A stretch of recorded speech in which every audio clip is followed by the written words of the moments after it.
આપણા માર્કેટિંગ યાર્ડના ચેરમેન ભાઈ દીપકભાઈ માલાણી, અગ્રણી અને બાજરાના આપણા ભારતીય જનતા પાર્ટીના અગ્રણી બાજરાના નિવાસી ભાઈ શ્રી અરવિંદભાઈ માંગુકિયા, તાલુકા પંચાયતના અધ્યક્ષ ભાઈ શ્રી જીતુભાઈ,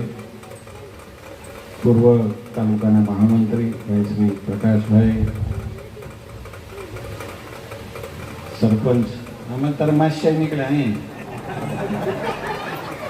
કમોદરાના અમારા સરપંચભાઈ ભાવેશભાઈ, તાલુકા પંચાયતના સદસ્યભાઈ શ્રી દીપકભાઈ, અમારા આપણા માર્કેટિંગ યાર્ડના ચેરમેન ભાઈ દીપકભાઈ માલાણી, અગ્રણી અને